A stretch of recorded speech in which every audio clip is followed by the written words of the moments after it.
नमस्कार, आदाब। Crime petrol dial 100 में आप सबका स्वागत है। चल बस बस बस बस बस। Shoot shoot shoot. नहीं मर जाओगे पापा। देख हम बैठ के बात करते हैं बेटा। मैडम, अब जो बात मैं तुमसे कहने जा रहा हूँ वो सिर्फ और सिर्फ तुम्हारे और मेरे बीच में रहनी चाहिए।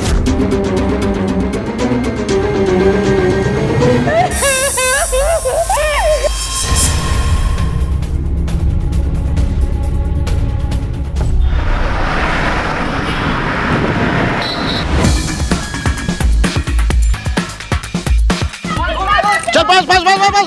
कम कम रन रन रन। वो pass pass cross. Yes yes yes yes run. Shoot shoot shoot shoot. Very nice guys, match over. See you tomorrow. Thank you sir. Bye.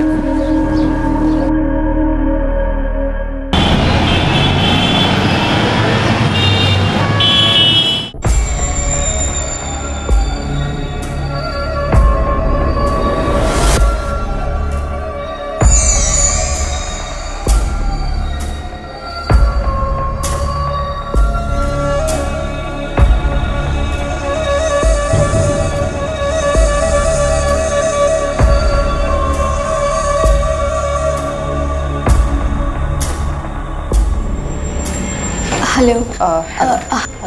हाय, मैं रूमी हूँ। मैं एक्ट्रेस एंड मॉडल हूँ।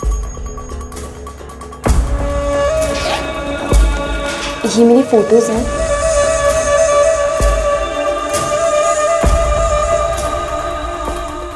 आप एक काम कीजिए, सारी फोटोज हमें मेल कर दीजिए। आपका कांटेक्ट नंबर हमें दे दीजिए। तुम्हारे डिफेंस और अटैक दोनों में ही इंप्रूवमेंट आ गया है। अब तुम दुनिया का कोई भी फुटबॉल मैच खेल सकते हो। Thank you so much my coach. ये सब आपकी ट्रेनिंग का रिजल्ट। अब प्रैक्टिस खत्म हो गई, तुम मुझे अंकल कह के भी बुला सकते हो। Okay uncle. कशी आहेस माझे मित्र? काफी दिन हो गए, सावित्री से बात नहीं हुई मेरी। Mom as always. माँ ठीक है सर। बढ़िया है, चलो ठीक है, see you tomorrow. Bye. Thank you. Saavi, आखिर उसे क्यों नहीं बनने दे रहे हो मॉडल तुम? ताई, क्योंकि मैं जानती हूँ कि मेरी बेटी उस प्रोफेशन के लिए नहीं बनी है। रोमी को गलत लगता है कि मैं उसके सपनों के बीच में आ रही हूँ, पर उसका सपना पूरा करने के लिए मैं एक एक्स मॉडल से मिली थी। और ताई, उसने जो मुझे हकीकत बताई। बहुत फिसलन भरी होती है हमारे यहाँ सक्सेस की सड़क। कई बार लोग आपको धकेल के आगे निकल जाते हैं, तो कई बार आपके खुद के पाँव फिसल जाते हैं। और क्या? और ज़्यादातर लड़कियाँ इस चकाचौंध में गिर के खो जाती हैं। कुछ ड्रग्स और नशे के दलदल में फंस जाती हैं, कुछ गुमनामियों के अंधेरों में, और कुछ जिस्म फरोशी की गर्द में। और अगर आपको लगता है कि आपकी बेटी इतनी टफ है कि फिर भी ये कर सकती है, तो वेल एंड गुड। बस यही एक कारण है कि मैं रूमी को मुंबई नहीं भेजना चाहती हूँ।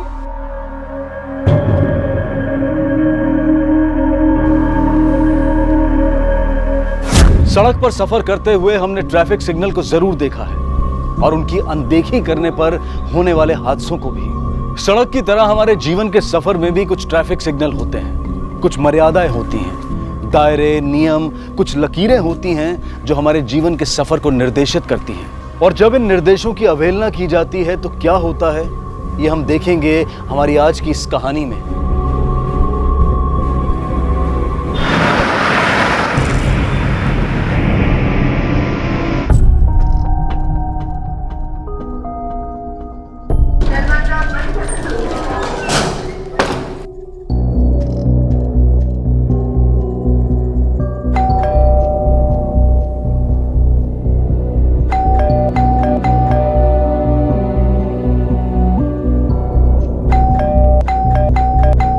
दीदी, दीदी,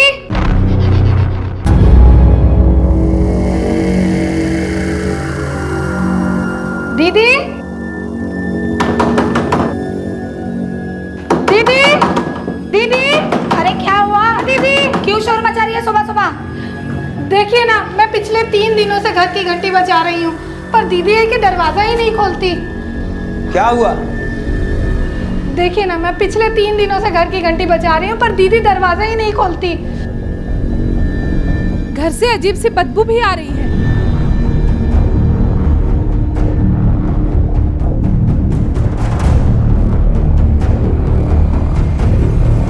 हेलो, पुलिस?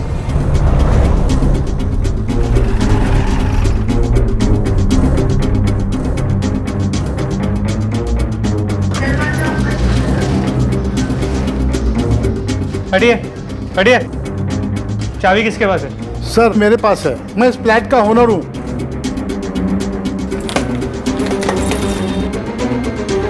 ये देखिए सर। पूरे घर की तलाशी लो, पता करो कोई फोर्स एंट्री का निशान है क्या। दीदी, संभालो इसे, पीछे करो। दीदी क्या हो गया दीदी? फोरेंसिक डिपार्टमेंट और एम्बुलेंस को फोन करके बुलाओ और वॉचमैन और बाकी लोगों से पूछताछ करो। पता करो पिछले कुछ दिनों में से कोई मिलने आया था क्या। जी सर। तुम यहाँ कितने बजे आती हो? 9 बजे साहब, मैं 3 दिन पहले भी आई थी।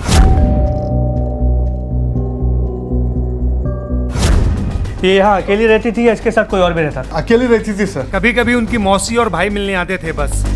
अच्छा, 3-4 दिन पहले कोई आया था? जी साहब, एक साहब आए थे। उनके 3-4 दिन पहले इनकी माँ आई थी, लेकिन 1 घंटे बाद तुरंत चली गई। आप यहाँ क्या कर रही हैं? रोमी? उसके बाद कोई आया नहीं।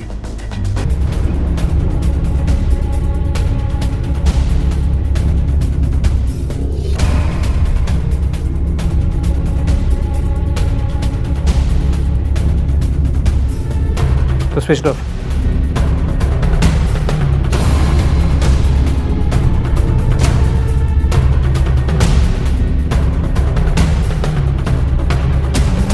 कॉल लॉक में सभी फोन कॉल या तो घर के हैं या घर वालों के। इसका कोई दोस्त नहीं था यहाँ? जहाँ तक मैं जानता हूँ इसका कोई दोस्त नहीं था सर यहाँ, और इनके फैमिली मेंबर्स के अलावा और कोई मिलने नहीं आता था।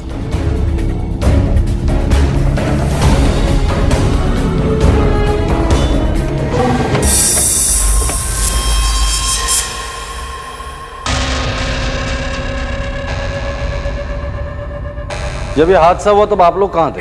सर मैं डेली सुबह मोहन गायत्री के घर पे जाता था योगा करने के लिए। वहाँ हम लोग सब लोग लॉन में बैठ के एक साथ योगा करते हैं। मैं वही था। आपकी बीवी आपके साथ नहीं जाती? सर वो जाती थी, लेकिन कुछ दिनों से वो नहीं जा रही थी। क्यों? कोई खास वजह? क्योंकि पिछले कुछ दिनों से उसकी तबीयत ठीक नहीं थी। तुम्हारी बेटी का मुंबई में मर्डर हुआ है और तुम्हारी बीवी की लाश यहाँ मिली। क्या तुम्हें किसी पर शक है? मामा चुप यारो, चुप।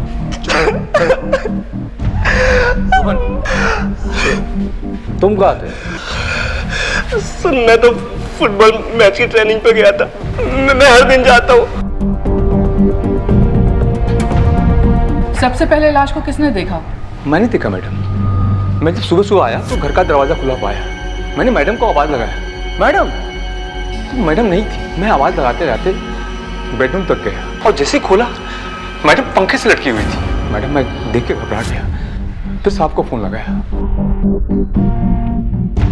और फिर सर मैंने मोहन को सब कुछ बता दिया और हम तीनों यहाँ आ गए।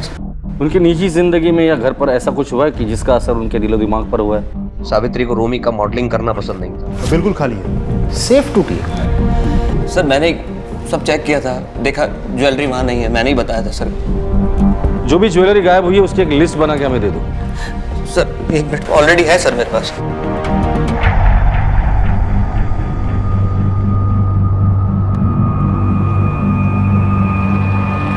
पोस्टमार्टम रिपोर्ट कब तक आ रही है? प्राइमरी रिपोर्ट कल शाम तक आ जानी चाहिए सर। ठीक है। नीपा, आस पड़ोस में जाके सावित्री के बारे में पूछताछ करो। हो सकता है कोई इन्फॉर्मेशन मिले जो हमारे काम की हो। Yes sir. चलो। तांबे, अगर गहने चोरी हुए हैं तो वो बेचेगा जरूर। आसपास के जितने भी ज्वेलर्स हैं सबको अलर्ट कर दो। सर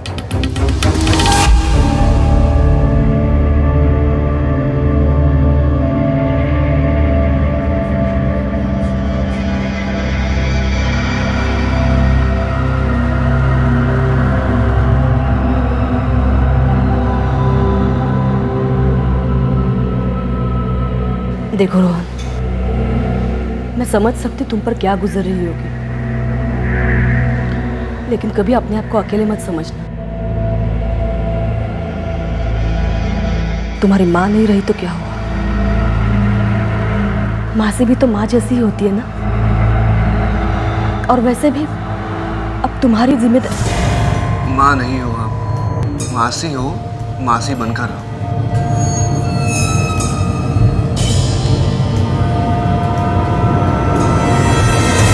नासिक में रहने वाली सावित्री और मुंबई में रहने वाली उसकी बेटी रोमी दोनों ही अब इस दुनिया में नहीं थी। सावित्री के घर की तिजोरी भी टूटी हुई थी और उसमें रखे लाखों के जेवर गायब थे। सर अंदर सेफ टूटी पड़ी है। ज्वेलरी वहाँ नहीं है, मैंने ही बताया था सर। ऐसा लग रहा था कि यह हत्या और डकैती का मामला है। नासिक और मुंबई पुलिस के सामने सबसे बड़ा सवाल यह था कि क्या रोमी और सावित्री की हत्या के बीच कोई संबंध था? क्या इन दोनों की हत्या किसी एक वजह और एक हत्यारे ने की थी, या फिर इनका हत्यारा और वजह दोनों अलग थी? अगर सावित्री की हत्या की वजह लूट थी तो रोमी की हत्या की वजह क्या थी? और कहीं इस सब में उनके किसी करीबी या किसी अपने का तो हाथ नहीं था? तांबे, इस विमल के बारे में क्या लगता है तुम्हें? क्योंकि गायब हुए जेवरों की लिस्ट वो अपने खीसे में इस तरह से लेके घूम रहा था, जिससे उसे पहले से पता था कि ये सब कुछ होने वाला है। इतनी झोल है।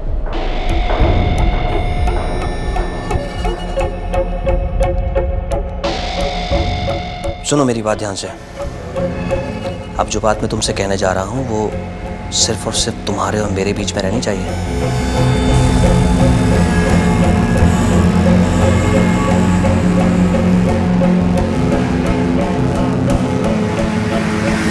सर अगर ये वाकई मर्डर है भी तो कोई विमल अपनी बीवी को क्यों मारेगा? उसको इससे क्या फायदा होगा? वो तो अभी नहीं बता सकते, लेकिन अगर ये वाकई में मर्डर है, फायदे के लिए किया गया है, तो सबसे ज्यादा फायदा उसी आदमी का होता है जो उसके करीब होता है। अरे पत्नी के करीब तो उसका पति ही होता है। पता करो सावित्री का जब मर्डर हुआ था उस वक्त विमल की फोन लोकेशन क्या थी? वो वाकई में योगा कर रहा था या कुछ और? मोहन गायत्री के घर पे जाता था योगा करने के लिए। सर, सावित्री के पड़ोसियों और जान पहचान वालों से पता लगा है कि पिछले 2 महीनों में उसका बिहेवियर काफी बदल चुका था। वो बहुत अजीब तरीके से बिहेव करने लगी थी। मतलब? सर शायद वो किसी बात से डिप्रेशन में थी। और ताई कुठे चालले तुम्ही? क्या टमाटर घ्या, ताजे ताजे टमाटर है। अब मुझे लगा कि आपने कहीं और से सब्जी लेना चालू तो नहीं कर दिया। दीदी कहाँ गई थी आप 4-5 दिन से? दिखी नहीं। हाँ चलिए। क्या टमाटर देखो मैं अच्छे से निकाल के देता हूँ, लाइए। क्या हुआ दीदी?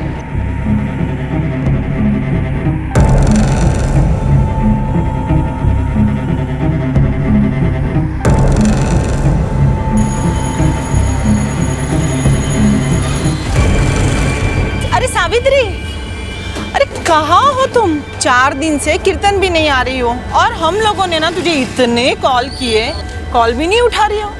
सब कुछ ठीक है ना? कल पक्का मिलते हैं, ओके? अच्छा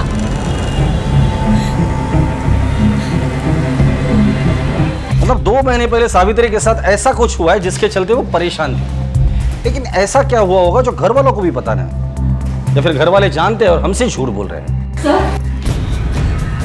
सर जी गायत्री जी बोलिए। सर राजू हमारे कंपनी का ड्राइवर जो विमल और सावित्री की गाड़ी चलाता था, वो सावित्री की मौत के दिन से गायब है। गायब हुआ है मतलब? मतलब हमने काफी पूछताछ की तो वॉचमैन से पता चला कि उसने उसका सामान कहीं टैक्सी से ले जाते हुए देखा था। उसकी फोटो या एड्रेस है आपके पास? जी मैं लाई हूँ। सर ये रही उसकी फोटो और ये रहा उसका एड्रेस, कंपनी के रिकॉर्ड से मिला।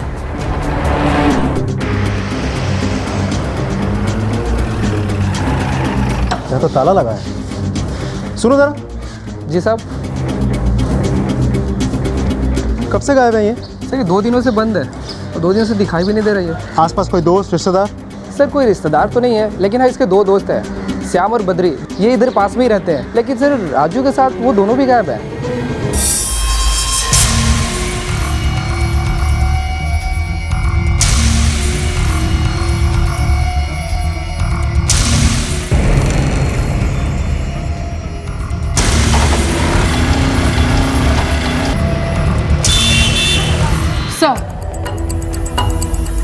सर ये रही सावित्री की पोस्टमार्टम की रिपोर्ट। आपका अंदाज़ा बिल्कुल सही था, ये सुसाइड नहीं मर्डर है। पहले किसी रस्सी से उसका गला घोटा गया, और फिर उसे फांसी पर लटका दिया गया। जमा कर। नासिक से एएसआई निपा का कॉल आया था सर। रोमी की मां सावित्री की पोस्टमार्टम रिपोर्ट आ गई है और उसके मुताबिक उसने आत्महत्या नहीं की थी, उसका कत्ल हुआ है सर। पाटिल, जैसा मैंने कहा था, इस माँ और बेटी के मर्डर के बीच कोई ना कोई कड़ी तो जरूर होनी चाहिए। ये सिर्फ एक कोइंसिडेंस नहीं है सर। आपको ऐसा लगता है कि इन दोनों का कातिल कोई एक ही है? नहीं, वो 2 भी हो सकते हैं, 3 भी हो सकते हैं, 4 भी हो सकते हैं। इस मामले में फिलहाल कुछ कह नहीं सकते, लेकिन एक बात तो तय है कि जो कोई भी है माँ और बेटी के काफ़ी करीब, क्योंकि दोनों घरों में कोई फोर्स्ड एंट्री का निशान नहीं था। अब पता ये लगाना है कि मर्डर है कौन। जी सर। हाँ रोनित, पता चला रवि सर के बारे में? अरे मैं तुझसे क्यों पूछ रहा हूँ? मैं बात कर लूँगा, कुछ पता चलता है मुझे बता भाई, मुझे बता तू, कोई बात नहीं हुई है। The number you are trying to call is currently switched off. ये आपने ठीक नहीं किया रवि सर। सर मुझे तो लगता है इस केस में ड्राइवर राजू का कोई ना कोई रोल जरूर है। वो अपने दोनों दोस्तों के साथ गायब है और तीनों के मोबाइल फोन स्विच ऑफ। तो ऐसा भी तो हो सकता है कि दोनों मर्डर उन तीनों ही किया हो। लेकिन राजू की ऐसी क्या दुश्मनी होगी अपनी मालकिन के साथ कि उसे मार डाले? चलो मान भी लिया कि सावित्री का मर्डर राजू ने किया, रोमी को क्यों मारेगा? सर ये भी तो हो सकता है कि इन लोगों ने ये काम खुद के लिए नहीं बल्कि किसी और के कहने पर किया हो। I mean, किसी ने उन्हें हायर किया हो। पर किसने? शायद खुद सावित्री ने। हमें इन्फॉर्मेशन मिली है कि रोमी के कत्ल से ठीक पहले सावित्री उससे मिलने मुंबई आई थी। आपकी इन्फॉर्मेशन पक्की है? Yes sir. हाँ सर, ये बात सच है कि मॉम मुंबई गई थी दीदी से मिलने। रोमी 3 महीनों से मुंबई में थी, लेकिन सावित्री कभी भी उससे मिलने के लिए, उसे देखने के लिए कभी मुंबई नहीं गई। अब अचानक क्या हो गया, वो भी अकेले? सर मैं मानता हूँ कि मॉम दीदी के खिलाफ थी, लेकिन सर मॉम दीदी की बहुत फिक्र करती थी। जब भी मैं मुंबई जाता था फुटबॉल मैच के लिए तो मॉम हमेशा मुझसे बोलती थी कि दीदी से मिलकर ज़रूर आना। लेकिन सर इस बार जब मॉम दीदी से मिलने पहली बार जा रही थी तो मैंने उनसे बोला था कि मैं साथ चल रहा हूँ, लेकिन उन्होंने मना कर दिया। हमारे इन्फॉर्मेशन के हिसाब से सावित्री पिछले 2 महीने से डिप्रेशन में थी। ये वही वक्त है जब रोमी उसकी मर्जी के खिलाफ मुंबई गई थी एक्टिंग में करियर बनाने। सर कहीं ऐसा तो नहीं कि रोमी की इसी बात से नाराज होकर उसकी मां सावित्री ने उसका मर्डर किया हो या करवाया हो?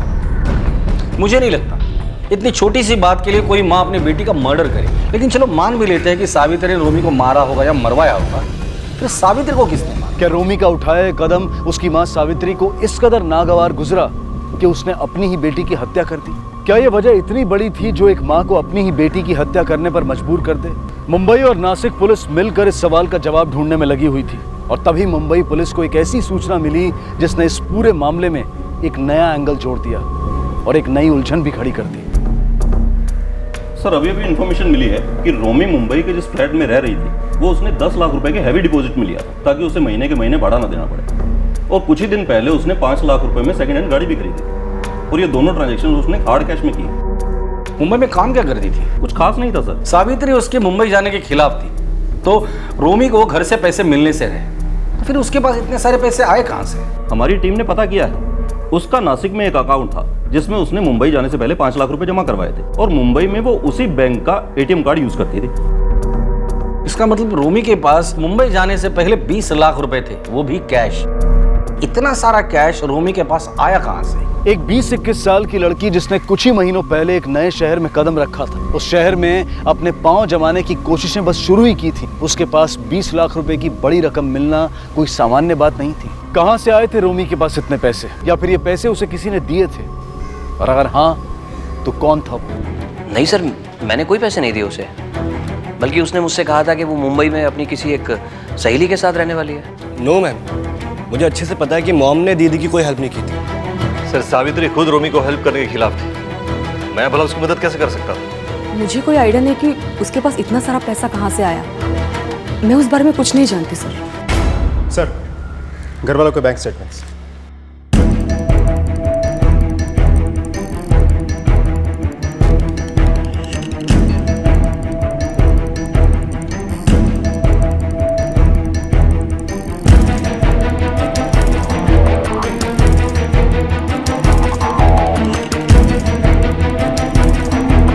अब सभी लोगों के बैंक स्टेटमेंट्स हैं हमारे पास।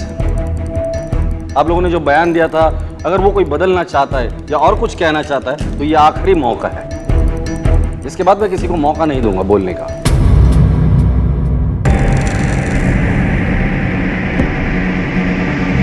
जी हाँ, मैंने ये पैसे दिए थे रोमी को। तो आपने रोमी को 20 लाख रुपए देकर उसे उसका सपना पूरा करने के लिए मुंबई भेज दिया। 20 लाख रुपए, अमाउंट कुछ ज्यादा नहीं है। अब एक बार भी नहीं सोचा आपने कि इतनी बड़ी रकम, वो भी बिना मेहनत के, रोमी के कदम बहका सकती है?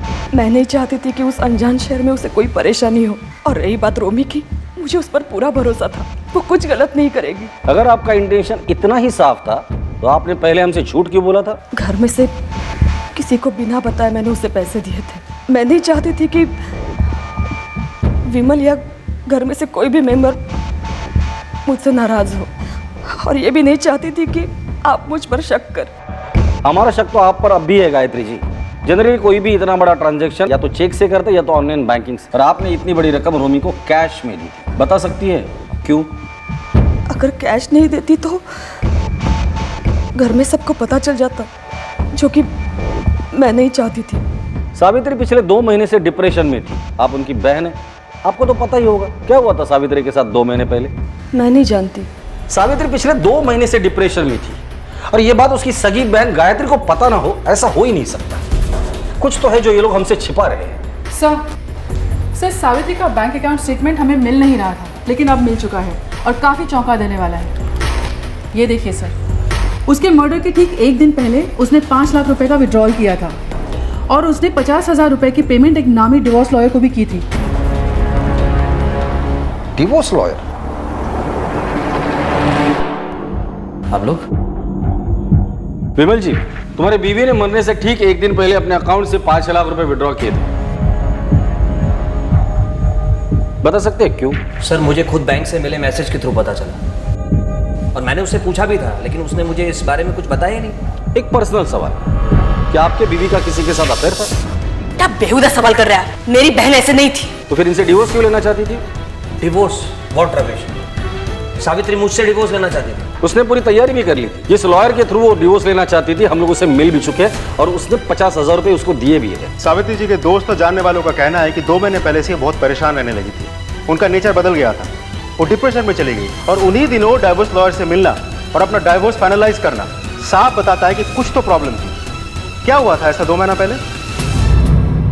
सर इस बारे में मुझे कुछ नहीं पता सर। पर हमें ऐसा लगता है कि आप लोग हमसे कुछ छुपा रहे हैं। आप लोग शायद इसे सीरियसली नहीं ले रहे। आपके परिवार के 2 सदस्यों की मौत हुई है। जिस दिन चोरी होती है उसी दिन तुम्हारे पास गहनों की लिस्ट कैसे तैयार हो जाती है? सर वो लिस्ट मैंने और सावित्री ने मिलकर बनाई थी। हम अपनी सारी ज्वेलरी बैंक में जमा करना चाहते थे, और उससे पहले ये घटना हो गई सर। विमल, इंसान एक झूठ छुपाने के लिए 1000 झूठ बोलता है, लेकिन एक न एक दिन वो झूठ पकड़ा जाता है।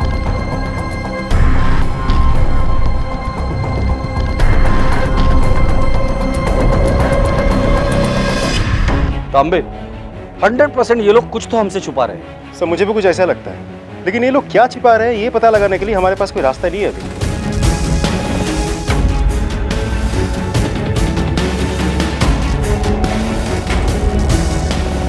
ये रोहन फुटबॉल खेलता है ना? Yes sir. Yes sir, Rohan हमारे साथ ही प्रैक्टिस करता है, बट उस दिन उसका रवि सर के साथ मैटर हो गया था। उस दिन के बाद से हमें से किसी ने उसे नहीं देखा। कैसा मैटर? और ये रवि सर कौन है? हमारे कोच है सर। 15 दिन पहले जब हम यहाँ ग्राउंड पे खेलने आए थे तो हमने देखा वो दोनों झगड़ा कर रहे हैं। उसने अपने ही कोच का कॉलर पकड़ लिया था, क्यों? वी डोंट नो सर, हम बहुत दूर थे उनसे, इसलिए हमें उनकी बातें सुनाई नहीं दे रही थी। हमारे लिए भी बहुत शॉकिंग था ये सर, क्योंकि रवि सर से उसके कोच ही नहीं बल्कि उसके मॉम के बहुत क्लोज फ्रेंड भी थे, और रोहन उनकी बहुत रिस्पेक्ट भी करता था। आप लोग के रवि सर कहाँ मिलेंगे? वो रवि सर यहाँ पास में ही रहते हैं। लगभग 2 साल से किराए पर रह रहे वो मेरे यहाँ, लेकिन अभी वो कहाँ है मुझे नहीं पता। पिछले 2-3 दिनों से ताला लगा है उनके घर पर। मैंने सोचा शायद वो किसी मैच की वजह से बाहर गए होंगे। कल परसों रोहन भी आया था उनको ढूंढने के लिए। Thank you. चलो।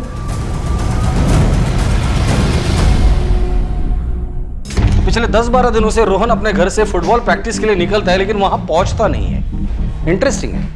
उस कोच रवि से बात की, उसका क्या कहना है इस लड़ाई को लेकर? सर ये इस इन्फॉर्मेशन के सबसे इंटरेस्टिंग पार्ट है। पिछले 3 दिनों से, यानी कि सावित्री का मर्डर वाले सुबह से रवि गायब है, किसी ने उसे नहीं देखा, और परसों रात से उसका फोन भी बंद है।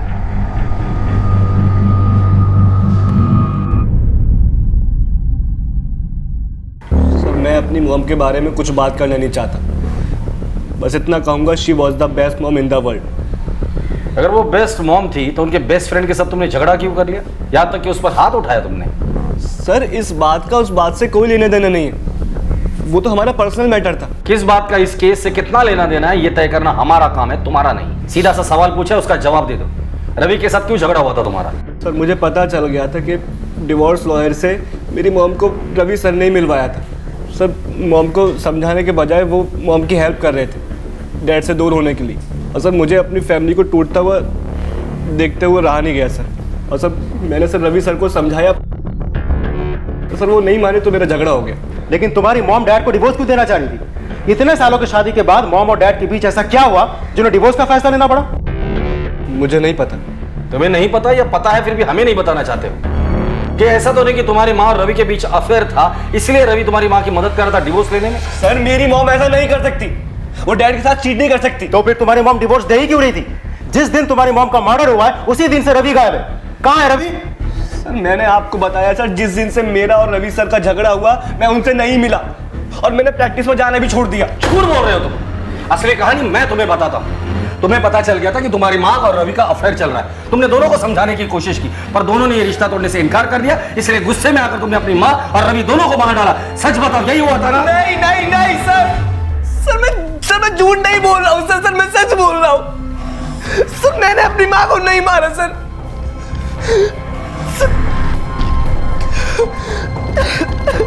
सर मैं सच कह रहा हूँ। रवि पुलिस से नहीं बल्कि राजू से बचकर भाग रहा था, लेकिन क्यों? वहीं दूसरी तरफ नासिक में रोहन और विमल भी संदेह के घेरे में थे। इसमें कोई शक नहीं था कि इस मामले से जुड़ा कुछ ऐसा था जिसे रोहन जानता था लेकिन छिपा रहा था, और विमल ने कुछ ऐसा किया था जिसे वो किसी के सामने नहीं आने देना चाहता था। वो क्या राज था जिसे रोहन छिपा रहा था और विमल छिप छिप कर किससे बातें किया करता था? क्या रोहन के राज और विमल की इन संदिग्ध गतिविधियों का क्या 10%? तुम्हारा दिमाग तो नहीं खराब हो गया? देखो मैं तुमसे पहले ही कह रहा हूं, मेरी सिचुएशन का फायदा उठाने की कोशिश मत करो तुम। अगर मुझे पता होता ना कि तुम इतना बड़ा मुंह फाड़ोगे तो मैं तुमसे ये काम करने की कभी कहता ही नहीं। रखो अब।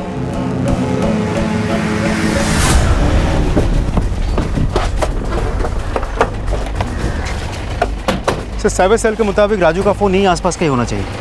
पूरा एरिया छान मारो। तुम उस तरफ देखो।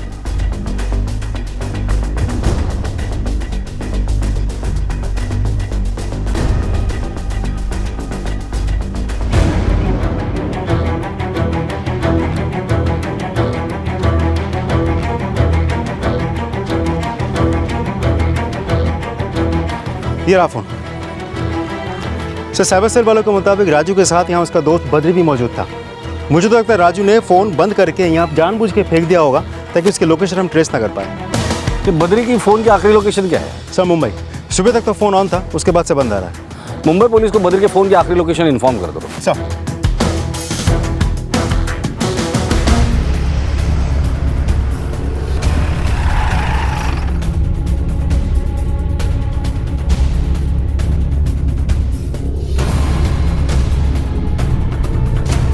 लोकेशन तो यही बताया गया था। आसपास का पूरा एरिया चेक करो। तुम लोग वहाँ जाओ।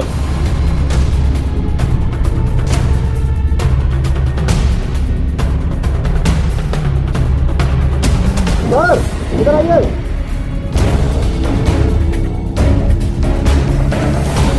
ये तो ड्राइवर राजू है। नासिक पुलिस को इसकी मौत की जानकारी दे दो और इसकी फैमिली को लाश की शिनाख्त के लिए बुला लो। इसका चेहरा बुरी तरह बिगाड़ दिया गया है। हेलो। हाँ कब? ओके सर, राजू के मकान मालिक का कॉल था। राजू का दूसरा दोस्त श्याम जो बद्री और राजू के साथ फरार हो गया था वो लौट आया। उठाकर लेकर आओ उसे। चल। ये हमें इनके पास से मिला है। वो फरार नहीं हुए थे साहब, गाँव गए थे, बस बस्ती से निकले थे राजू और बद्री के साथ। हमारे गांव में बिजली नहीं है इसलिए फोन बंद हो गया था।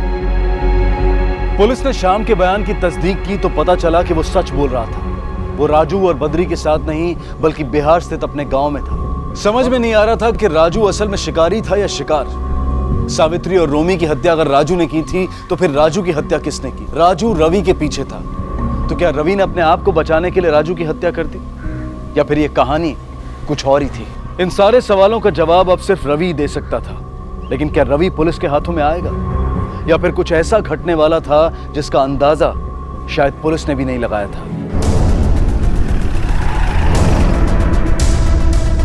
आइए साहब, आइए आइए, देखिए साहब, ये देखिए साहब। पलटाओ बॉडी। सर ये तो रवि है। रवि? सर एक बहुत बड़ी इंफॉर्मेशन हाथ लगी है, ये देखिए।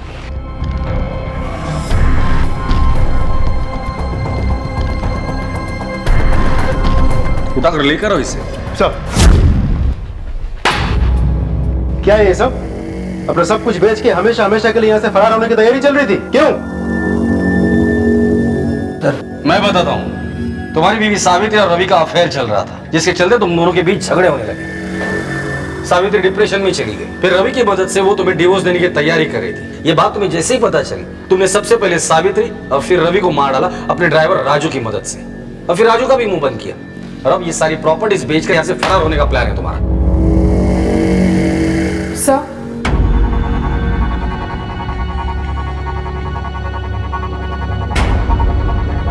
आज से 2 महीने पहले सावित्री, तुम, गायत्री और मोहन पिकनिक के लिए खंडाला गए थे। उस रात सावित्री के साथ तुम्हारा झगड़ा हुआ था और सावित्री तुम तीनों को छोड़कर वहां से अकेले अपने घर आई थी। किस बात को लेकर झगड़ा हुआ था? सर पिछले कुछ महीनों से थोड़ी प्रॉब्लम चल रही थी मेरे और सावित्री के बीच में। हम उन्हें खंडाला लेके गए थे हमारी फार्म हाउस पर, ये सोचकर कि दुनियादारी से दूर कुछ दिन अगर एक साथ रहेंगे तो सब कुछ ठीक हो जाएगा। लेकिन कुछ ठीक हुआ नहीं सर। सावित्री हम सबको वहां छोड़कर अकेली नासिक लौट आई। सर रोहन, बैठ बैठ बैठ।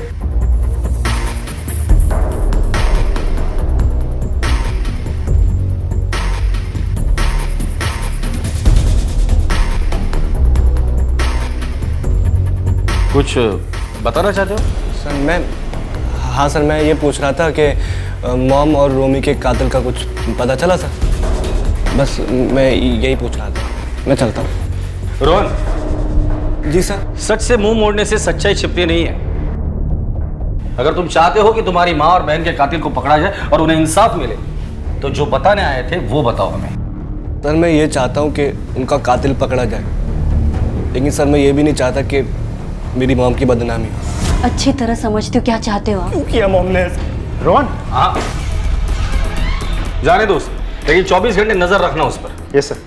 लेकिन इसकी बातें सुन के क्या लगता है आपको? अंबे, केस जितना हमने सोचा था उससे कई ज्यादा पेचीदा है। पहले तो हमें लगता था कि सावित्री का अफेयर रवि के साथ है, पर रोहन की बातें सुनने से लगता है कि सावित्री का अफेयर मोहन के साथ था। हो सकता है इस रिश्ते के बारे में रोमी को पता चल गया हो और मोहन ने रोमी को मार डाला, या फिर रोमी उन दोनों का साथ दे रही थी, इसलिए रोहन या तो विमल, इन दोनों में से किसी ने सावित्री के साथ साथ रोमी को भी मार डाला। हो सकता है सर। लेकिन इस पूरी कहानी में ये रवि और राजू ये कहाँ फिट बैठते हैं? सर ये तो हमें तभी पता चल सकता है जब बद्री हमारे हाथ लग जाए, क्योंकि राजू और रवि के मौत के बाद अब बद्री अकेला है जो इस केस के बारे में हमें कुछ बता सकता है। इस शाम के घर पे नजर रखना। ये बद्री शाम को कांटेक्ट करने की जरूर कोशिश करेगा। सर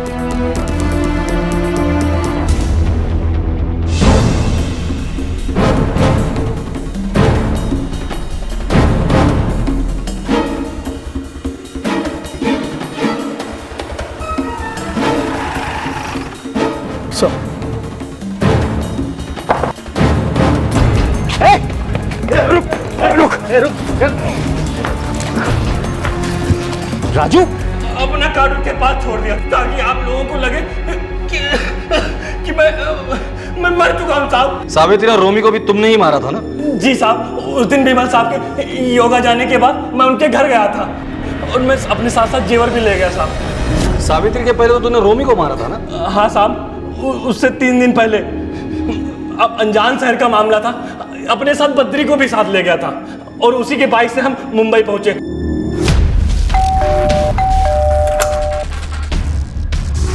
तुम? बड़ी मैडम ने आपके लिए सामान भेजा था। ठीक है, जाओ। अरे मैडम, थोड़ा पानी मिलेगा? हाँ मैडम।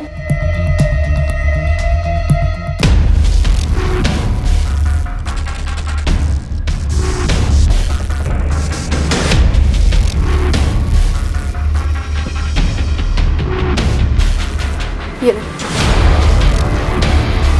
अब आखिरी सवाल है, ये सब किसके कहने पर किया तूने? क्यों किया ये सब? सर मुझे वाइफ स्वैपिंग का शौक था, गायत्री भी ये जानती थी, उसे भी कोई प्रॉब्लम नहीं था। सावित्री मुझे पहले से ही पसंद थी। एक दिन गायत्री से इस बारे में बात की, फिर हम दोनों ने मिलकर विमल को बताया, वो भी तैयार होगी। कहाँ हो तुम? मैं तो हूँ तुम्हारे पास। विमल, जीजा जी आप? सावित्री नहीं मानी, वो वहाँ से गुस्से में चली आई, डिप्रेशन में चली गई। मुझे यकीन था वो अपनी ज़बान कभी नहीं खोलेगी, लेकिन मेरा यकीन एक दिन टूट गया जब किसी ने मुझे मेरे इस राज को बाहर लाने की धमकी दी और मुझसे 20 लाख रुपए की डिमांड की। अगले दिन गायत्री ने अपने अकाउंट से पैसे निकाल कर रोमी को दे दिए। उसी वक्त पूछने पर रोमी ने बताया कि उसने सावित्री को रवि से बात करते हुए सुना था। रोमी से ब्लैकमेल होने के बाद हम डर गए थे।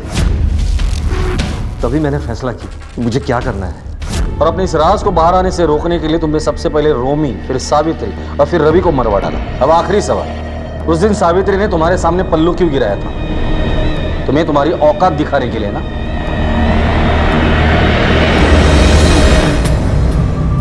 तुम सही थे, तुम्हारी माँ वाकई अच्छी इंसान थी। ज्यादा पाने की चाहत रखना या अपनी जिंदगी को अपने मन मुताबिक जीना, ये ना तो कोई गुनाह है और ना ही गलत, लेकिन ऐसा करने के लिए नियमों का उल्लंघन करना कितना खतरनाक हो सकता है, ये कहानी इस बात का एक उदाहरण है। इस पूरे खेल में सब अपना सब कुछ खो बैठे।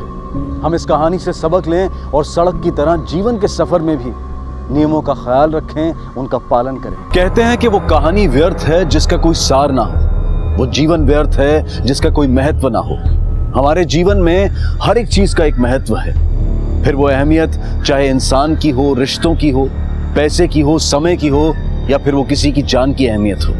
हर चीज की अपनी एक इंपॉर्टेंस है, एक सिग्निफिकेंस है, और इसका संतुलन बनाए रखना बेहद जरूरी है। लेकिन हमारे आज के इस केस में किसी ने भी किसी भी चीज की अहमियत को समझा ही नहीं।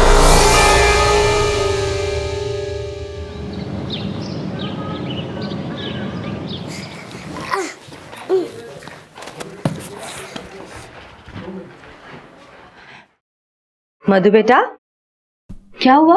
आप मम्मा के बैग क्यों छुपा रहे हो? आप फिर से मुझे छोड़ के चली गई तो? नहीं बेटा, मैं क्यों तुम्हें छोड़ के जाऊंगी?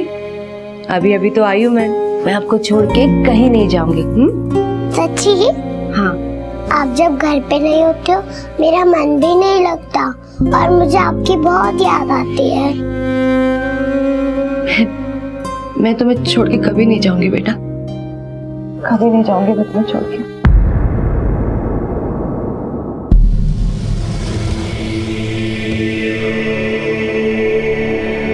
क्या रोहन, तू तो हर वक्त खेलता ही रहता है। जल्दी चल घर, 24 घंटे बस खेलना। अब तू चुपचाप जाके बेडरूम में पढ़ाई कर, मैं खाना बनाती हूँ। ये शब्द हम अक्सर न्यूज़पेपर और टीवी के माध्यम से पढ़ते और सुनते आए हैं, लेकिन जरा सोचिए कि जब हमारी कोई पहचान वाला ऐसा करता है तब पूरे परिवार पर क्या बीतती होगी। आत्महत्या से सिर्फ एक व्यक्ति की जान नहीं जाती, बल्कि पूरा परिवार इससे प्रभावित होता है। हर साल दुनिया में लगभग 80 लाख लोगों की मृत्यु की वजह है आत्महत्या, और इनमें से लगभग 17% लोग भारतीय होते हैं। राहुल शीला का पति और रोहन का पिता था, उसने आत्महत्या की थी। राहुल की आत्महत्या की वजह क्या थी? पत्नी से विवाद, आर्थिक समस्या, या फिर कोई और था उसकी जिंदगी में? सर, पॉकेट में से मोबाइल मिला है और पर्स में एक क्रेडिट कार्ड मिला है। घर को भी अच्छी तरह से चेक करो। सर। पापा को कहाँ ले जा रहे हैं? पापा, उनको रोको, पापा को कहाँ ले जा वो लोग?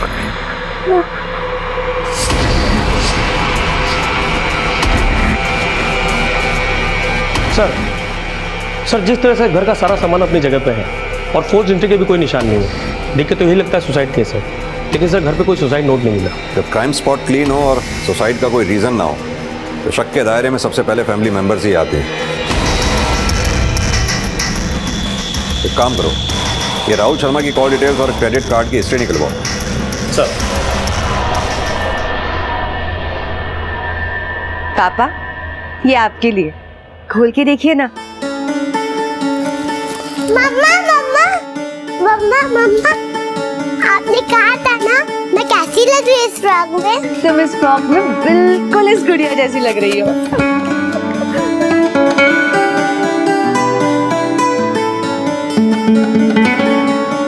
मौसी मौसी, मेरा फ्रॉक कैसा लग रहा है? बहुत ही सुंदर। ये तो बहुत बढ़िया है। अब सारा मोहल्ला मुझसे पूछेगा काशीराम नए जूते, और मैं अकड़ के कहूंगा मेरी बेटी लाई है। लेकिन बेटा ये तो बहुत महंगे लगते हैं। पापा बस 6000 के है, पर आपके सामने इनकी क्या कीमत? ये लीजिए, आप चाय पीजिए।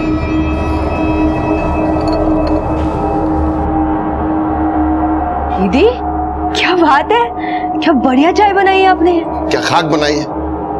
कितनी चीनी है इसमें? सालों से चाय बना रही है, पर कभी चीनी ज्यादा कभी पत्ती ज्यादा। दूसरी बना के लाती हूँ। दीदी रुकिए ना, कितना काम करेंगी आप? ये देखिए तो मैं आपके लिए क्या लाई हूँ, लीजिए।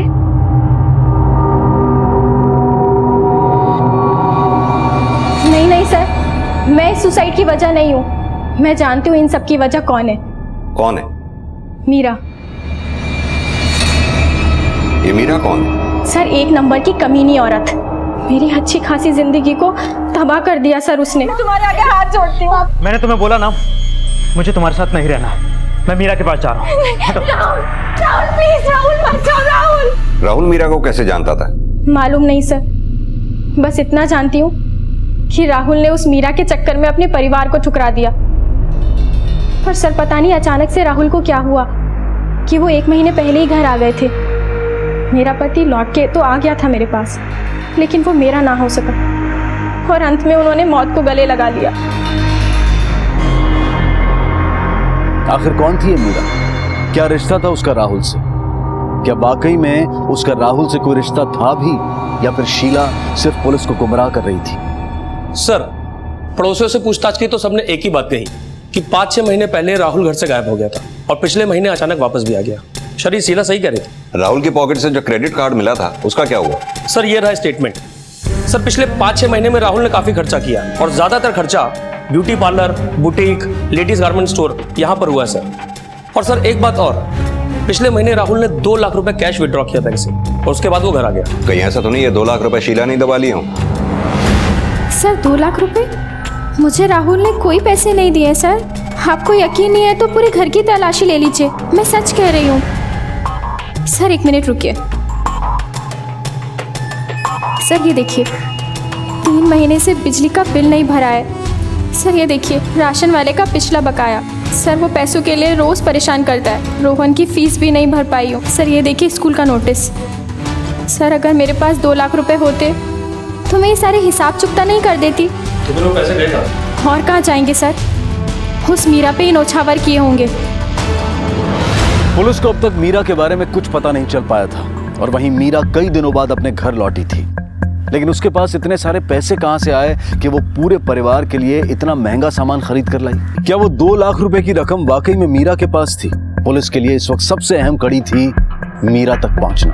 अरे ये क्या, आपने अभी तक गिफ्ट तो खोले ही नहीं।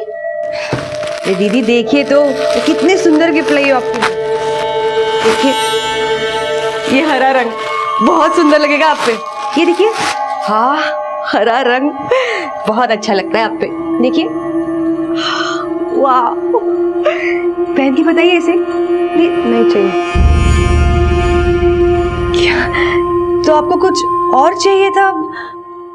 अरे बता देते मुझे, दिल्ली में क्या नहीं मिलता। जो चाहिए वो लेके आऊंगी आपके लिए। बताइए क्या चाहिए आपको? मुझे इस घर में तू नहीं चाहिए। करेगी इतना? यहाँ से हमेशा के लिए चली जाती।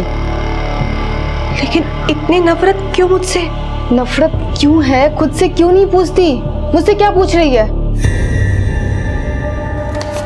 सर ये रही राहुल शर्मा की पोस्टमार्टम रिपोर्ट।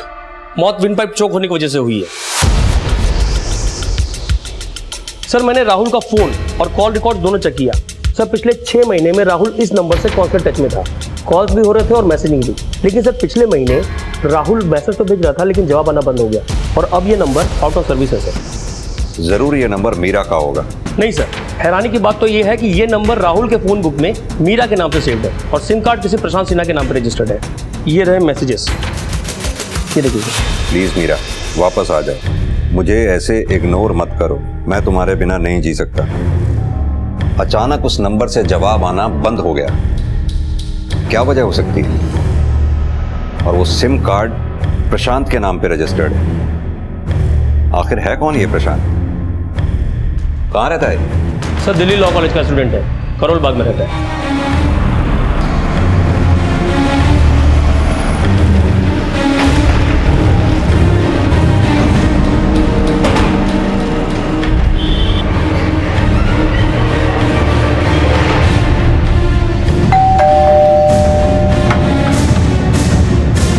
जी प्रशांत सिन्हा तुम ही हो? जी हाँ, मैं ही हूँ। क्या बात है?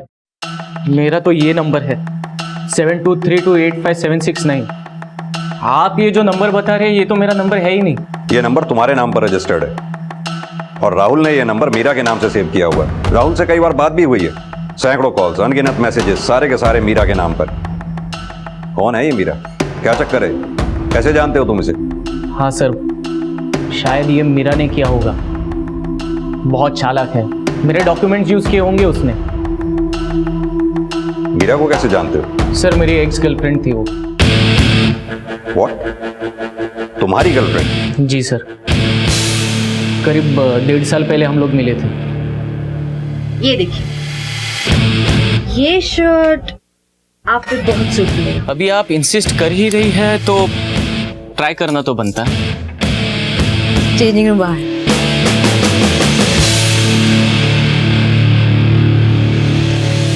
कैसा लग रहा हूँ? सर, ऑटोग्राफ मिलेगा? क्यों? क्योंकि बिल्कुल हीरो लग रहे हैं आप। आपके चॉइस की दाद देनी पड़ेगी और आपके अंदाज की भी। Thank you sir. हीरो वाली दीवानगी तो अब दिखानी ही पड़ेगी। 2 शर्ट्स खरीद लेता हूँ, उसके बाद कॉफी भी पिलाएंगे थैंक यू बोलने के लिए। हीरो की उम्र कुछ कम नहीं लगती? उम्र की क्या बात करती है मोहतरमा, अगर आप साथ हैं तो बड़ा होने में कितना वक्त लगेगा। और वहीं से हमारा अफेयर शुरू हुआ। करीब 7-8 महीने तक वो मेरी गर्लफ्रेंड थी। बड़े बड़े शौक थे सर उसके, महंगे कपड़े, डिजाइनर वॉचेस, बहुत सारा खर्चा करवाया सर उसने मुझसे। लेकिन एक दिन अचानक वो मुझे छोड़कर चली गई, साथ में मेरे सारे डॉक्यूमेंट्स और 3 लाख भी लेकर गई। कोई नंबर है उसका तुम्हारे पास? हाँ, आई होप उसका नंबर चेंज ना हुआ हो। 443235। कहाँ मिलेगी ये मीरा? उसका कोई फोटोग्राफ है तुम्हारे पास? कहाँ मिलेगी ये तो पता नहीं सर। हाँ, लेकिन उसके फोटोग्राफ्स है। ये रहे।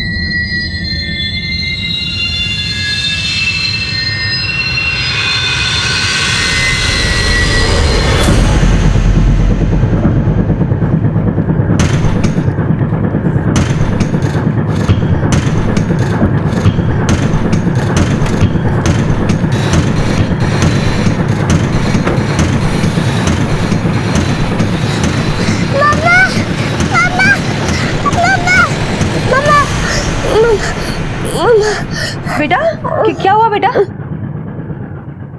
मम्मा, मैंने एक सपना देखा कि आप मुझे छोड़ के जा रहे हैं। नहीं बेटा, तुम शांत हो जाओ, शांत हो जाओ। मम्मा तुम्हें छोड़ के कहीं नहीं जाएगी। आप फिक्र मत करो, सो जाओ आराम से। देखो मम्मा यही है।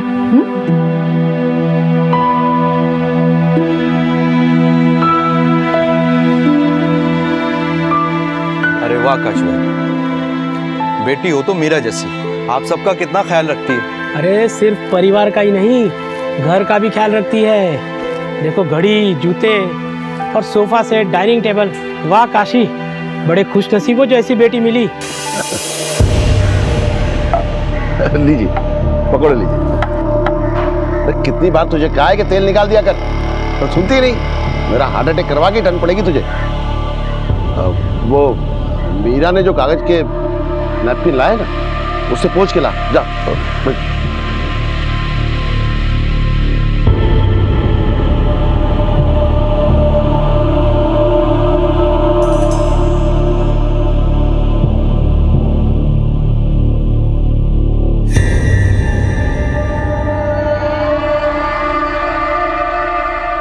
कल देता हूँ। क्या देख रहा है? यहाँ खड़े खड़े मीरा को ताड़ रहा है। तो तेरी क्यों सो लग रही है? तुझे देखने नहीं आता? चल।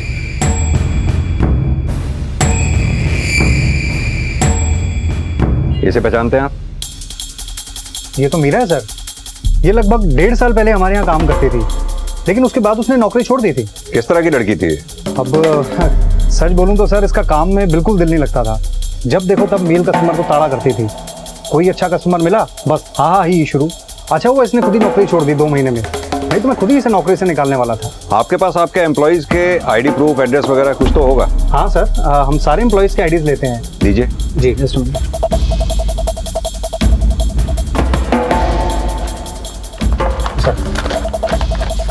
ये सर।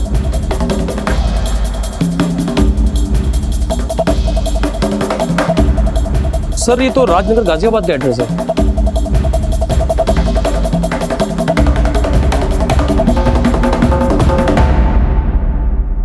एक 1.5 महीने से मेरी कोई बात ही नहीं हुई राहुल से। मैं तो ये भी नहीं जानती कि उसने सुसाइड कर लिया। लेकिन राहुल की बीवी का ये कहना है कि उसने सुसाइड आपकी वजह से किया। सर, किसी के कह देने से क्या होता है? राहुल ने आपको इतने मैसेजेस किए, इतने कॉल्स किए, आपने एक भी कॉल का जवाब नहीं दिया। यहाँ तक कि राहुल से बात करने के लिए जो नंबर आप इस्तेमाल कर रही थी वो प्रशांत के नाम पे रजिस्टर था। एक बात और, राहुल ने पिछले दिनों अपने बैंक अकाउंट से 2 लाख रुपए निकाले थे, जो उसने अपने घर में नहीं दिए, आप ही को दिए थे ना। और उससे पहले प्रशांत के 3 लाख रुपए लेके भागी थी आप। मैंने किसी से कोई पैसे नहीं दिए। इतने सारे महंगे गिफ्ट्स में खर्चा राहुल का ही हुआ था और प्रशांत का भी। कोई मुझे गिफ्ट्स दे, इसमें मेरी क्या गलती है? तो आप ये मानती हैं पिछले 7 महीनों में गिफ्ट के नाम पे जो खर्चे हुए हैं वो राहुल ने किए थे और उससे पहले प्रशांत ने। मम्मा, मम्मा, ये लोग कौन है? रिया दीदी, मधु को अंदर ले जाओ। तू यहाँ क्या खड़ी है? जा मधु लेके अंदर जा। जा। ये बच्ची आपकी है? इसके फादर कहाँ है? 4 साल पहले डिवोर्स हो गया हमारा। देखिए साहब, मेरी बेटी किसी से पैसे क्यों लेगी? आपको जरूर कोई गलतफहमी हुई है। ये तो खुद दिल्ली में एक बड़ी कंपनी में मैनेजर है। मैनेजर नहीं है, सेल्स गर्ल थी ये। और एक सेल्स गर्ल की सैलरी में इतने महंगे गिफ्ट्स नहीं आ सकते। इनमें जो खर्चा हुआ है वो राहुल का हुआ है और उससे पहले प्रशांत का। देखिए सब, मैं 6 महीने पहले राहुल से मिली थी और वो भी काम के सिलसिले में। फिर वो ही मेरे पीछे पड़ गया, मुझे गिफ्ट्स देने लग गया। मेरा कोई अफेयर नहीं था उसके साथ। पिछले 6 महीनों में राहुल के साथ आपकी बातचीत होती थी, कुछ ज्यादा ही बातचीत होती थी। उसके कॉल रिकॉर्ड्स हैं हमारे पास। दोस्त थे हम दोनों, वो फोन करता था तो मैं बात कर लेती थी। तो फिर ऐसा क्या हुआ था जो पिछले 1 महीने से आप दोनों की बातचीत बंद हो गई? आपने उसकी बात का जवाब देना बंद कर दिया? वो लिमिट क्रॉस करने लग गया था, हाथ धो के मेरे पीछे पड़ गया था कि मैं उसे रिश्ता जोड़ दूं। मैंने उसके फोन ही उठाने बंद कर दिए। मेरे पास और कोई चारा भी तो नहीं था सर। चलिए मान लेते हैं ये बात आपकी। अब ये भी बता दीजिए कि प्रशांत से आपका क्या रिश्ता था? दोस्ती ही थी सर मेरी, लेकिन वो भी राहुल की तरह मेरे पीछे पड़ गया। लेकिन हाँ सब, रही बात उस नंबर की, तो वो नंबर प्रशांत नहीं दिया था, वो झूठ बोल रहा है। वो झूठ क्यों बोलेगा? ये तो वो ही जाने सर। अब कहाँ काम करती हैं आप? ब्लूमैन लॉजिस्टिक्स, दिल्ली में।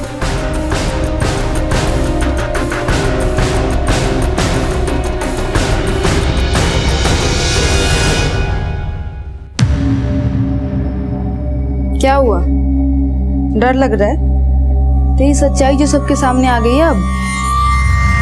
क्या बकवास कर रही हो? काश आज पुलिस वाले ना 2-4 सवाल मुझसे भी पूछ लेते। क्यों जलती हो तुम मुझसे इतना? इसका जवाब भी तो तेरे पास ही है। सर, ब्लूमैन लॉजिस्टिक नाम की कंपनी है ही नहीं, ना ही दिल्ली में ना ही आसपास। लगता है इस मीरा के झूठ का शिकार सिर्फ हम ही नहीं, उसकी फैमिली भी है। हमेशा से मर्दों का इस्तेमाल किया है उसने पैसों के लिए। इससे अपने तरीके से पूछताछ करने का वक्त आ गया है। क्या लगा पुलिस बेवकूफ है? तुम झूठ पे झूठ बोलती रहोगी और हम मानते रहेंगे? देखो मीरा, अभी भी वक्त है, सब सच सच बता दो, वरना हमारे पास सच बुलवाने के और भी बहुत से तरीके हैं। मैं और क्या करती सर? डिवोर्स के बाद दिल्ली में एक शॉप में मैं नौकरी करने लग गई, लेकिन वहां मुझे इतने पैसे भी नहीं मिलते थे कि खुद का गुजारा हो सके। 12वीं की आगे पढ़ाई की नहीं तो नौकरी कहाँ से मिलेगी? लेकिन जीने के लिए पैसे तो चाहिए ना सर। शॉप में मेरी मुलाकात प्रशांत से हुई। कैसा लग रहा हूँ? सर ऑटोग्राफ मिलेगा? वो लट्टू हो गया था मुझ पे और मैं भी जान गई थी कि मैं खूबसूरत हूँ और मर्द मुझ पे पैसे उड़ाने के लिए तैयार है। प्रशांत और राहुल दोनों के साथ मेरा रिश्ता था। प्रशांत को मैंने इसलिए छोड़ा क्योंकि वो अमीर बाप का बेटा था। वो जल्दी चीज़ों से बोर हो जाता था सब। मुझे डर लग रहा था कि कहीं वो मुझे भी कुछ दिनों में ना छोड़ दे। और मैं किसी की ठुकराई हुई औरत बन के नहीं रहना चाहती थी। और राहुल, उसे छोड़ने की क्या वजह थी? क्योंकि उसने मुझसे झूठ कहा था कि वो शादीशुदा नहीं है। तुम शादीशुदा हो, तुम्हारा एक बच्चा भी है, तुमने मुझे बताया तक नहीं। और सर उसके बाद मैंने उसके साथ कोई कांटेक्ट नहीं रखा। मैं बहुत ही गिल्टी फील कर रही थी। फिर मैं भी तो एक माँ हूँ। किसी माँ से उसके बच्चे का पिता कैसे छीन सकती हूँ? इसलिए मैंने उसे छोड़ दिया। और इसीलिए राहुल ने सुसाइड कर लिया? उसके वो जाने सर, आप मुझे इसके लिए जिम्मेदार नहीं ठहरा सकते। देखिए सर, मैं उसके बाद सब कुछ छोड़ छाड़ के मेरे बच्चे के पास वापस आ गई थी। स्त्री और पुरुष के रिश्ते के बीच में कौन दोषी है, कितना दोषी है, ये कहना मुमकिन नहीं होता, क्योंकि उन दोनों के बीच में जो होता है उसकी सही जानकारी सिर्फ उन्हें ही होती है। क्या मीरा वाकई सच बोल रही थी? क्या सच में प्रशांत और राहुल उसके पीछे पड़े हुए थे? पुलिस का अनुमान था कि मीरा झूठ बोल रही थी, लेकिन इससे पहले कि वो उससे कुछ और पूछताछ करते, एक चौंकाने वाली खबर सामने आई जो इस केस को एक नई दिशा देने वाली थी। सर, गाजियाबाद पुलिस से फोन आया था। उस काशीराम ने कंप्लेंट लिखाई कि मीरा और मधु दोनों गायब है। हमारी नातिन मधु सुबह से नहीं मिल रही साहब। हमने ये साहब के थाने में कंप्लेंट भी लिखवाई सर। कृपा करके आप ढूंढ दीजिए, बड़ी चिंता हो रही है। आपने आसपास में पता किया? कहीं ऐसा तो नहीं बच्चों के साथ खेलने निकल गई हो? नहीं सर, सुबह से मीरा भी गायब है। तुम्हारा कहने का मतलब है मीरा उसे ले गई? हाँ साहब, कल रात को मैंने मीरा को घर से निकाल दिया था, ये कहकर कि अब उससे हमारा कोई रिश्ता नहीं। चल चल निकल मेरे घर से, चल। पापा सुनिए मेरी ये ले तेरी घड़ी और ये तेरे जूते। पापा ये क्या कर रहे हैं आप? नहीं चाहिए मुझे तेरी हराम की कमाई। चल ऐसा मत कहिए पापा। मुझे उसकी कोई परवाह नहीं है साहब। मुझे मेरी नातिन चाहिए सही सलामत बस।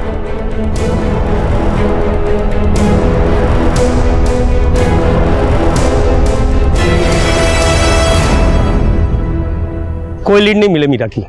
मोहल्ले में भी किसी ने उसको सुबह घर से जाते हुए नहीं देखा। हो सकता है रात के अंधेरे में घर से चली गई हो। उसका फोन ट्रेस करो।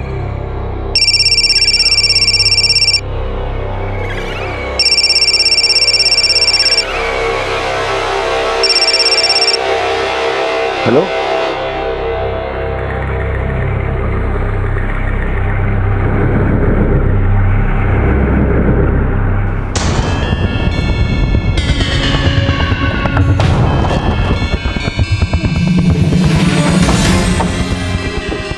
सर, मीरा के फोन की लास्ट लोकेशन यहीं की थी।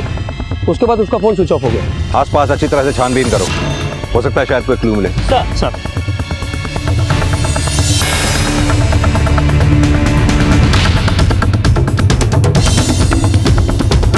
सर फॉरेंसिक रिपोर्ट आ गई है। महेश्वरी डंप यार्ड से जो हमें ब्लड मिला था उसका ब्लड ग्रुप बी पॉजिटिव है, जो शायद मीरा के ब्लड ग्रुप से मैच करता है। लेकिन सर मधु का ब्लड ग्रुप ओ नेगेटिव है। मीरा को भागने के दौरान चोट लगी या फिर किसी ने उसे चोट पहुंचाई? लेकिन सर मीरा को चोट पहुंचाएगा कौन? जहां से हमें वो ब्लड मिला था उसके आसपास के एरिया में लोगों से अच्छी तरह से पूछताछ करो, शायद किसी ने कुछ देखा हो। सर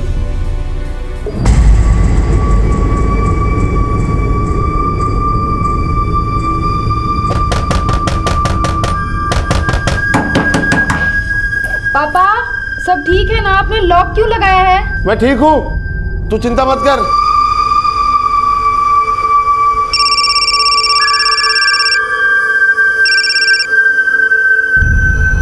हेलो, हाँ वो पैसों का इंतजाम मैंने कर लिया। कहाँ लाना है?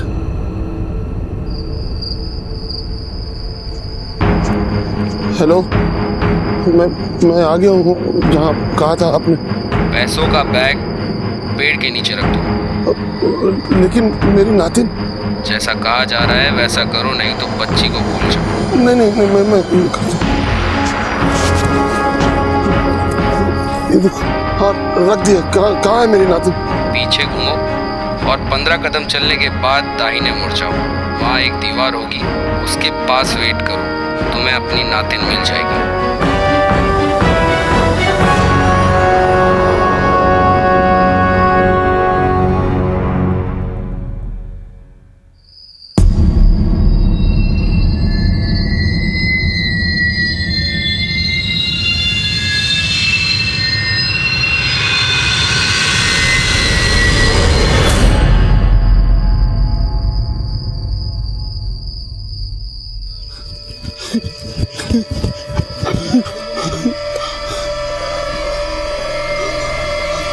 मधु, बच्चा। आपने अगर हमें पहले बताया होता तो शायद ये सब होता ही नहीं। मधु हमारे पास होती और किडनैपर हमारी कस्टडी में। मैं डर गया था साहब, मेरी समझ में कुछ नहीं आ रहा था। मुझे बस मेरी नातिन सही सलामत चाहिए थी। किस नंबर से कॉल आया था आपके पास? सही सर, वो नंबर किसी फर्जी आईडी से लिया गया था जो स्विच ऑफ है। सिंह एक काम करो, IMEI नंबर को सर्वेलेंस पे डालो। सर, जब मैं महेश्वरी डंप यार्ड के आसपास पूछताछ कर रहा था तो इस आदमी ने बताया कि सुबह 4 बजे के करीब उस तरफ कोई जा रहा था। क्या देखा था तुमने? मैं सो रहा था साहब, तभी किसी के भागने की आवाज़ से मेरी नींद खुल गई। मैंने देखा एक आदमी उस तरफ बहुत ही तेजी से भागे जा रहा है। उसका स्केच बनवाने में हमारी मदद कर सकते हो? स्केच साहब? कुछ तो देखा होगा। उसका कद कैसा था, उसका रंग कैसा था? साहब गेरुआ रंग का आदमी था साहब, मांग एक तरफ रखे हुए था और करीब 5 फुट 10 के आसपास हाइट थी साहब। साहब ये जो कद काठी आप बता रहे हैं ये तो बिल्कुल रघु जैसी। कौन रघु? मीरा का पति, 4 साल पहले जिससे उसका तलाक हुआ था। हाँ सर, ये वही रघु ही होगा। वो मुझे पहले ही समझ जाना चाहिए था सर। वो पहले से ही मीरा के पीछे पड़ा हुआ था, तलाक के बाद भी उसका पीछा करता था वो, और कई बार तो मैंने मोहल्ले में भी देखा उसे।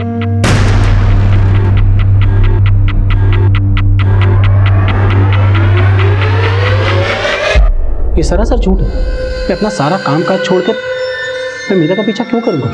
सर, मैं जाता था उसके घर, लेकिन अपनी बच्ची से मिलने, क्योंकि वो मेरी बच्ची से मिलने नहीं देती थी। तेरे फोन की लोकेशन हमने पहले ही निकाल ली है, जिससे साफ साफ जाहिर होता है कि तू मीरा के पीछे पीछे घुमा करता था। और तेरे फोन की लोकेशन के मुताबिक जहां मीरा का फोन स्विच ऑफ हुआ था वहीं तेरा फोन एक्टिव था, महेश्वरी डंप यार्ड पे। अब तू ये बता, तू वहां गया था या नहीं? हाँ सर, मैं महेश्वरी डंप यार्ड गया था, लेकिन अपने काम के सिलसिले में गया था। सर, मैं मीरा का पीछा किया करता था। सर, उसको जितने ज़्यादा मर्द पलट के देखते थे उतनी ज़्यादा वो खुश होती थी। शादी के बाद भी उसको बहुत मज़ा आता था। मुझे शक पहले ही था। मैं जानता था कि मेरे पीठ पीछे वो ज़रूर कुल छर्रे उड़ा रही होगी किसी और मर्द के साथ।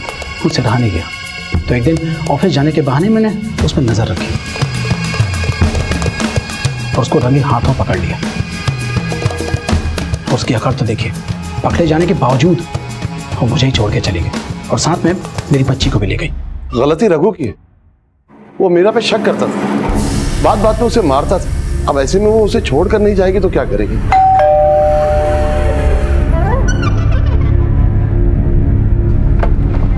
मीरा? नहीं, ये क्या बेटा? ये बैग? मीरा, क्या हुआ बेटा? और ये चोट? अब हाथ उड़ा रघु ने? हाँ पापा, बहुत शक करता है वो मुझ पे। मैं जरा भी किसी से बात कर लूं तो ये। बेटा तू फिक्र मत कर, हाँ? मैं देखता हूँ उसको। जिसकी ऐसी खूबसूरत बीवी हो, जिसको गैर मर्द ताड़ते हो, उसको जलन होगी ही सर। जो गैर मर्द उसको भाव नहीं देते थे वो उसके भी पीछे लगी रहती थी। उसको एक गंदी आदत थी सेंटर ऑफ अट्रैक्शन बनने की, और मेरी सबसे बड़ी गलती ये थी कि मैं उसको भुला नहीं पाया तब तक। जिसकी ऐसी खूबसूरत बीवी हो, जिसको गैर मर्द ताड़ते हो, उसको जलन होगी ही सर। और इसीलिए शायद तूने मीरा को वापस पाने के लिए उसकी बच्ची को किडनैप किया। मैंने ऐसा कुछ भी नहीं किया। मुझे मेरी बच्ची से कोई मतलब नहीं था। मैं तो उसको जानता तक नहीं, और ना ही वो अपने बाप को जानती है। जिसकी ऐसी खूबसूरत बीवी हो, जिसको गैर मर्द ताड़ते हो, उसको जलन होगी ही सर। और इसीलिए शायद तूने मीरा को वापस पाने के लिए उसकी बच्ची को किडनैप किया, उसकी फिरौती मांगी। मैंने ऐसा कुछ भी नहीं किया। मुझे मेरी बच्ची से कोई मतलब नहीं था। मैं तो उसको जानता तक नहीं, और ना ही वो अपने बाप को जानती है। मुझे सिर्फ मीरा चाहिए थी। मैं उससे अब भी प्यार करता हूँ। मैं उसको कभी नुकसान नहीं पहुंचा सकता, मेरी जिंदगी की सबसे बड़ी भूल थी कि मैंने रिया से नहीं मीरा से शादी की थी। सबसे बड़ी गलती थी रिया से शादी ना करके मीरा से शादी की, इसका मतलब? जी, रिया मीरा से बड़ी है। पहले रघु का रिश्ता रिया के लिए ही आया था, पर जब रघु ने मीरा को देखा तो उसे पसंद कर लिया। इस बात पर दोनों बेटियां बहुत लड़ी थी। तू जानती थी ना वो लोग मुझे देखने आए हैं, तुझे क्या जरूरत थी बाहर आने की? मैं भी उस लड़की को देखना चाहती थी। तू देखना नहीं चाहती थी, खुद को दिखाना चाहती थी उन लोगों को कि देखो मैं अपनी बहन से कितनी ज्यादा खूबसूरत हूँ। अगर मैं आपसे ज्यादा खूबसूरत हूँ और अब ऐसी, तो इसमें मेरी क्या गलती है? गलती ये है कि जब तक तू अपनी खूबसूरती दिखा के मर्दों को रिझा नहीं लेती है ना, तुझे चैन नहीं मिलता है। और तू तो रघु को पसंद भी नहीं करती, लेकिन जिस तरह से तुझे तार रहा था, तुझे बड़ा मजा आ रहा था, उससे शादी की हाँ कर दी तूने। हाँ, मुझे मजा आ रहा था, कर दी मैंने हाँ, मेरी मर्जी। अगर आपको कभी ऐसा मौका मिले तो आप भी ऐसा कर देना मेरे साथ। खुश? काश तू पैदा ना होती। कहीं ऐसा तो नहीं रिया ने जलन में आके मौके का फायदा उठा के मीरा के साथ कुछ कर दिया हो? हाँ सर, हमारा तो रिश्ता बचपन से ही ऐसा था, जैसे बहनें ना हो एक दूसरे की दुश्मन हो। वो एकदम गोरी चिट्टी और मैं तो उसके सामने कुछ थी नहीं ना सर। घर में कोई भी आता था तो सबसे पहले मीरा को ही देखता था। सारा प्यार दुलार उसके हिस्से आता था और मेरे हिस्से अपनी छोटी बहन को टुकुर टुकुर देखना। मैं सावली और वो गोरी, इसमें सर मेरी क्या गलती थी? तो इसी बात का बदला लिया तुमने मीरा के साथ? सर अगर बदला ही लेना होता तो सर रघु से उसकी शादी ही नहीं होने देती सर। और अब बदला लेके फायदा भी क्या है? पापा ने उसे घर से निकाल दिया धक्के मारकर। मेरी तो मन की मुराद ऐसे ही पूरी हो गई थी ना सर। और मधु, उसको तो सर मैंने माँ की तरह बचपन से पाला है। सर मैं कह रही हूँ ये सब मीरा ने ही किया है। वो पैसों के लिए अपनी बेटी को तो क्या बाप को भी मार सकती है सर। सर मीरा के अब तक के रिकॉर्ड को देख करके एक बात तो साफ है कि इसने बहुत से मर्दों के साथ खिलवाड़ किया है, इस्तेमाल किया है। उससे बदला लेने वालों की लिस्ट लंबी हो सकती है सर। सिंह, पता करो मीरा का घर छोड़ने के बाद किस किस के साथ अफेयर था, कौन कौन लोग ऐसे हैं जो उससे खफा थे। एक बात और, मीरा के घर छोड़ने से लेकर अब तक के उसके कॉल रिकॉर्ड्स निकलवाओ। सर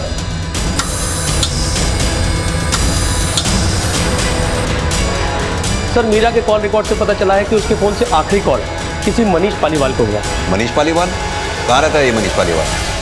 ये केस एक के बाद एक अजीब मोड़ लेते जा रहा था। एक के बाद एक नए नाम सामने आते और इस केस को एक नया एंगल दे जाते। शक के दायरे में सबसे पहले थी मीरा।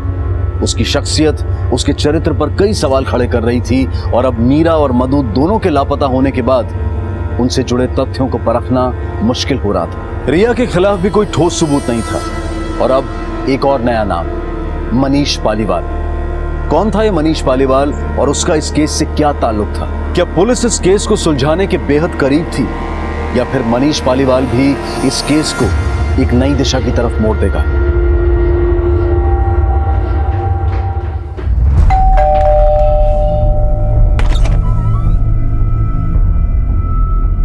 जी मनीष का घर यही है? हाँ यही है घर। कहाँ है मनीष? कल रात से घर नहीं आया। सब ठीक है ना सर? आप किसी मीरा नाम की लड़की को जानती हैं? मीरा? उसका नाम ही सिर्फ मीरा है तो वो मेनका। 3 साल पहले मेरे बेटे मनीष की जिंदगी में आई थी। वो पूरा बर्बाद कर दिया उसको, घर तक बेच दिया उसने। मेरे बेटे ने जब शादी के लिए पूछा तो उसे छोड़ के चली गई।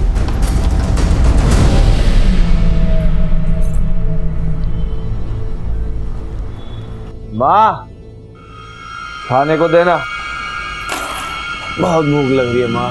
हाँ हाँ ला रही हूँ खाना, पहले पानी तो पी ले। तूने आज फिर शराब पी? तो और क्या करूं मैं, भुला नहीं पाता हूँ उसे मैं, इसलिए पी लेता हूँ। अभी मुझे कहीं नजर आई ना तो गला घोट दूंगा उस मीरा का। आपको अंदाजा है आपका बेटा मनीष कहाँ होगा इस वक्त? नहीं सर। सिंह, ये मनीष कहाँ है पता करो, इसका फोन ट्रेस करो, बैंक अकाउंट्स मॉनिटर करो। सर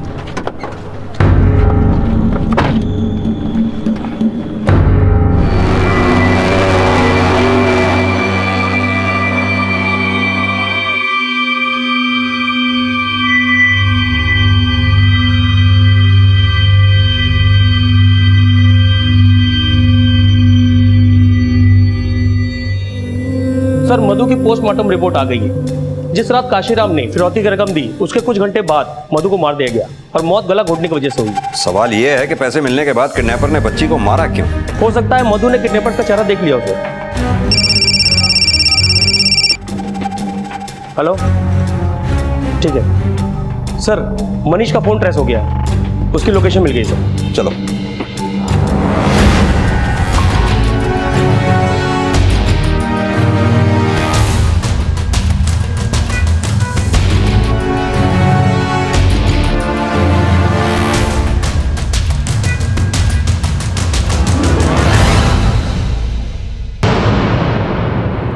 क्या मेरे बच्चे को मार डाला, मेरे मधु को मार डाला? मैं मेरे बच्चे से मिलना चाहती हूँ, मुझे जाना है मेरे बच्चे की बस सर। जिस रात तुम्हारे बाप ने तुम्हें घर से बाहर निकाला, तुम अपनी बेटी मधु को लेकर भाग गई थी ना? पापा ने मुझे घर से बाहर निकाला, उसके बाद मैं अपने बच्चे से मिली तक नहीं हूँ सर। पहले तेरी घड़ी और ये तेरे जूते। अब ये क्या कर रहे हैं आप? नहीं चाहिए। मैं एक अच्छी माँ नहीं बन पाई, ना ही एक अच्छी बेटी। मेरा अपना ही ठिकाना नहीं था तो मैं अपने बच्चे के बारे में क्या सोचती। राहुल के इनबॉक्स से मुझे ये मेल मिली है जिसमें साफ साफ लिखा है, अगर तुम्हें अपनी जान देनी है तो दो, मगर मुझे बार बार मैसेजेस मत करो। हमारा रिश्ता अब खत्म हो चुका है। अपनी बेटी मधु को भले ही तुमने ना मारा हो, लेकिन राहुल की मौत की जिम्मेदार तुम खुद हो। सर, जिस नंबर से काशीराम को कॉल आया था उस मोबाइल में एक दूसरा सिम डाला गया है और अभी उससे एक कॉल भी हुआ है, उसके बाद से फोन बंद है। किसको कॉल किया गया? कोई ट्रैवल एजेंट है सर। चलो।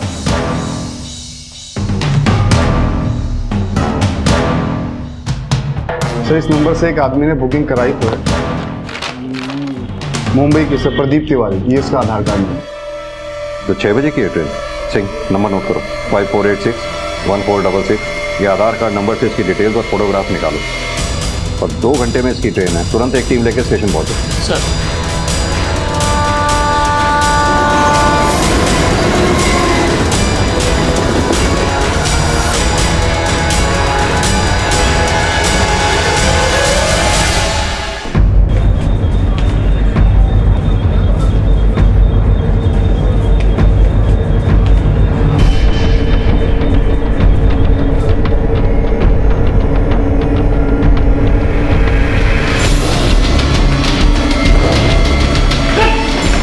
मुझे पैसों की जरूरत थी तो मुझे लगा यही सही रास्ता होगा पैसा कमाई करने का। हमारा प्लान था मतलब?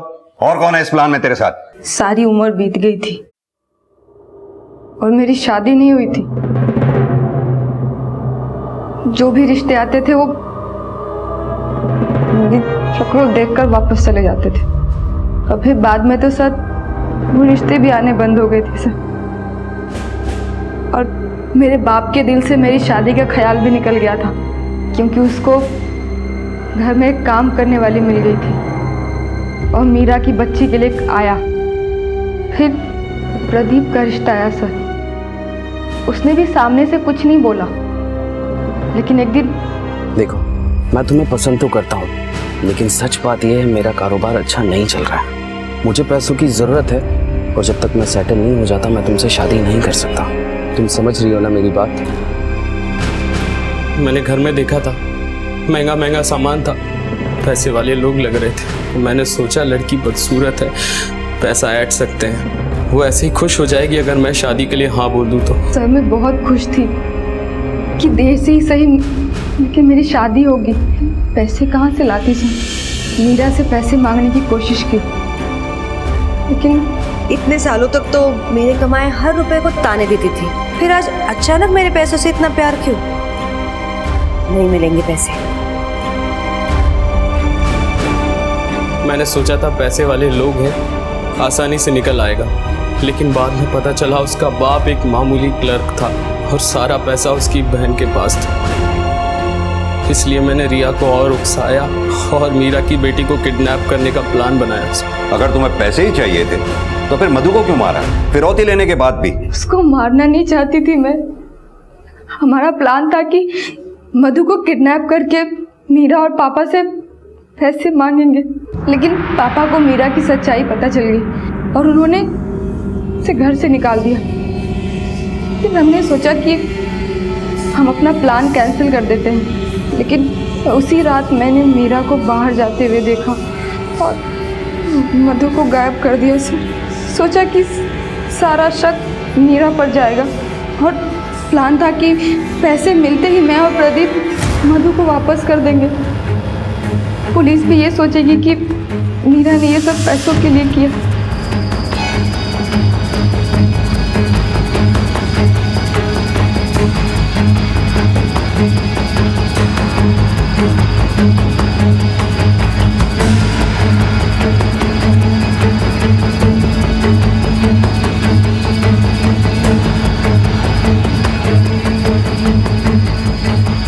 हेलो हाँ रिया, पैसे मिल गए हैं, बच्ची को पहुंचाना होगा। मैं 10 मिनट में वहां आ रहा हूँ। हाँ हाँ ठीक ठीक ठीक। मौसी आप मैंने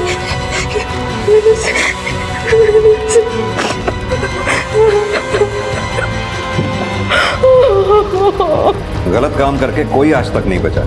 तुम्हारे स्वार्थ की कीमत उस बच्ची ने अपनी जान से दी।